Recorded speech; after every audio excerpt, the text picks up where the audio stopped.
Oe, oe, oe, ya. Sampai ketemu dengan tapak kocil. Tapak kocil, warna cepak, komando gokil.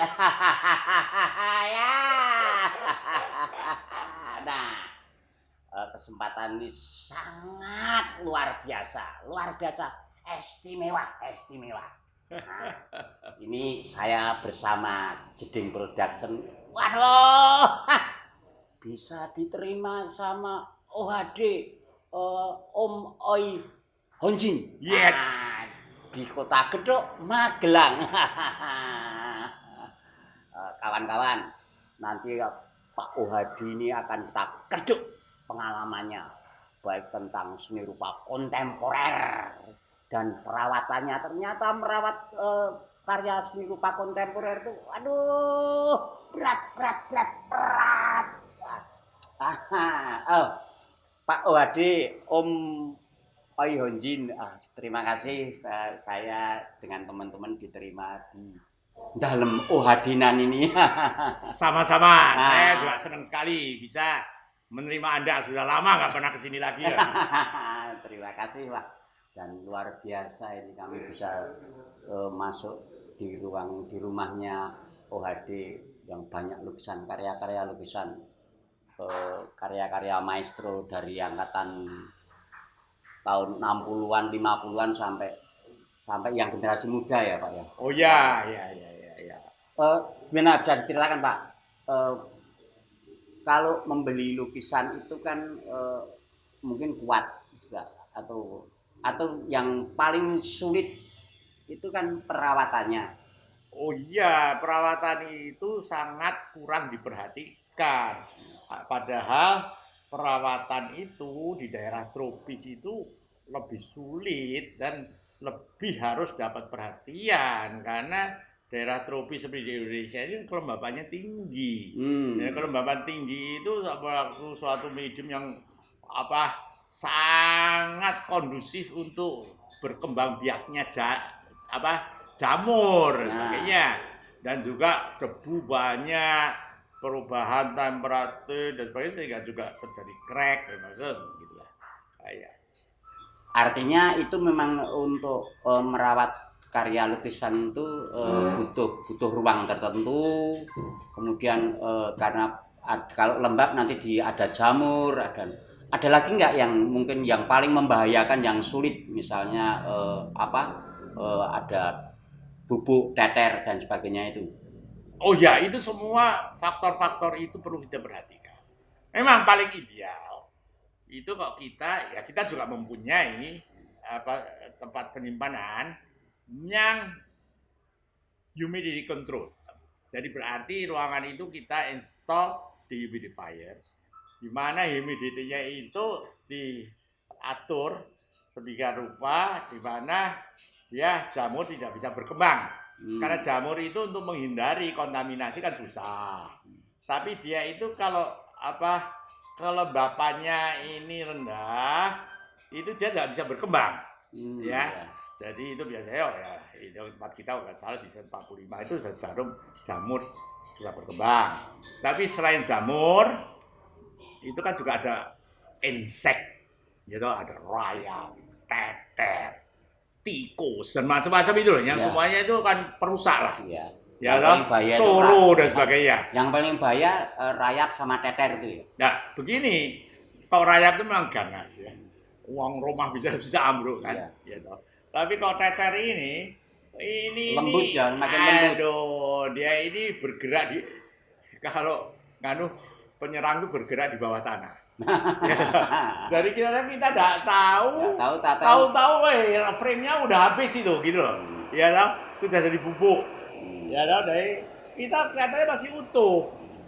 Dan susahnya ini fenomena zaman sekarang. Karena zaman dulu saya itu tidak mengenal teter. Iya kan? Tapi sekarang itu mungkin karena kayu itu dipakai juga masih muda, belum cukup umur. Jadi kita tahu sendirilah, kok bambu dipotong tidak mongso, bubuk toh. Ya, bubuk. Ya, jadi dulu kan mongso, tapi sekarang tuh karena Dulu pakai kebutuhan, ya dikom ada juga, ya dulu dikom, kan tapi juga harus motongnya itu mongso. mongso. Nah sekarang karena kebutuhan itu begitu melebihi daripada persediaan, muda tua dipakai saja.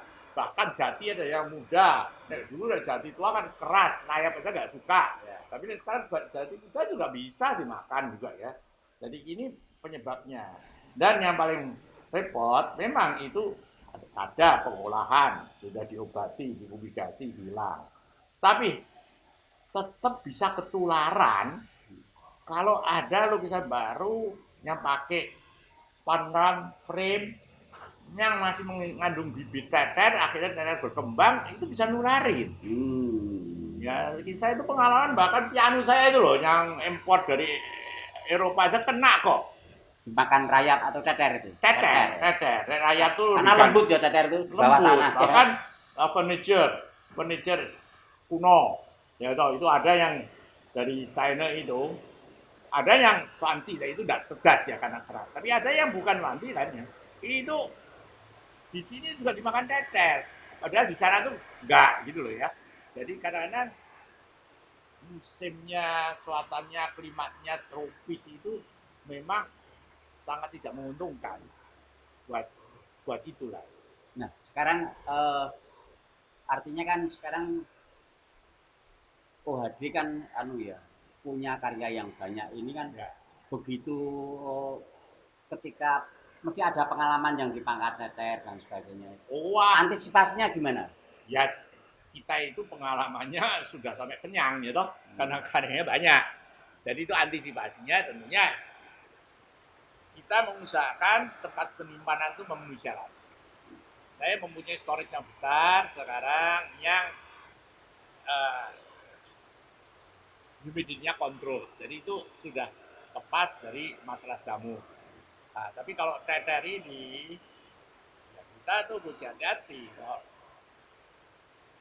Saya memang kalau mau aman, itu lukisan-lukisan yang spandamnya terutama, karena spandam itu diserang langsung bisa tembus ke kanvas, kanvasnya bisa kena. Nah, itu bisa-bisanya semuanya itu saya ubah dengan jati. Karena jati mereka tidak tegas katakan. Tapi jati itu sekarang jadi mahal. Bahannya udah mahal. Padahal lukisan itu kan tidak semuanya mahal. Kadang-kadang frame-nya jati, semuanya jati. Itu frame-nya mahal. Padahal bisa mahal lukisannya kan, bisa saja gitu. Kecuali kalau lukisannya memang mahal, ya itu harus kita biayai. Tapi kalau tidak dibenahi, ya, nular ya. Nular. Nah, tapi sekarang kan ada juga bahan sintetis, ya, dari fiber, macam-macam itu yang murah. Cuma ya ada kelemahannya juga, karena itu bisa pecah. Ya, dan mungkin dari artisnya kurang ya. Tuh, umumnya artis-artis kita ini tidak memperhatikan itu. Mereka cuma ya melukis, pesen, padam, pesen, frame, yang biasanya ya mereka tidak akan pesen yang jati kecuali tertentu yang memang sudah lebih saya sama. Kalau enggak mereka berat toh untuk kalau semuanya pakai jati ya dananya nggak ada juga. Nah, itu memang kita harus ekstra memperhatikan hal itu. Kok enggak tahu-tahu karya-karya itu nanti rusak. Jadi termasuk yang di museumnya OHD itu juga sekarang udah diinstal. Jadi gini, karena kita itu bagian memang humidity control secara sentral. Tapi karena karya kita itu kalau lebih besar, tempat itu saja tidak nyukupi. Dan terus kita punya storage yang lebih kecil, yang kita taruh alat humidifier yang portable. Ya. Tapi kan ada tempat-tempat juga yang terbuka ya seperti rumah ini. Ini nggak mungkin dikasih dehumidifier karena terbuka. Ya, tapi untung kalau rumah terbuka begini seperti attic saya itu aliran udaranya itu bagus, lancar. Sirkulasinya ini memang menguntungkan karena dengan demikian juga jadi akhirnya jamur juga tidak begitu subur berkembang. Tapi teter tetap berkembang gitu loh. Jadi Iya, kita mesti perhatikan. karena lembut tuh ya, pasukan remut. Iya, jadi kalau kita lihat kayunya ini wah mencurigakan ya, kita mesti ganti. Dan ini kan semuanya makan buaya. Ada pengalaman nggak lukisan yang kemudian rusak? Oh banyak. Kemudian harus dikirim Ada. kemana? Iya banyak. Misalnya gimana? Loh, begini ya, kalau rusak atau teternya tembus apa itu ya oke lah kita atasi di sini. Tapi kalau sekarang ini kan gini, kadang-kadang ini karena kita ini juga punya banyak lukisan lama. Dan saya memang dan itu karya-karya maestro yang ya, sangat dan luar itu biasa. kadang-kadang kan kita mendapatkan itu tidak dalam keadaan utuh, Iya. ya keadaan rusak. Ya. Nah, kadang-kadang kalau keadaan rusak memang Cuman masih harus direstorasi. masih rusak, belum diapa-apain, belum diutak-utik sebelumnya itu kadang-kadang lebih gampang bagi konservator, restorator yang memang ahlinya benar, certified itu lebih mudah. Bagi mereka itu yang susah. Kalau karya itu sudah diutak-atik oleh orang yang tidak ahli, sehingga dia tidak tahu pakai bahan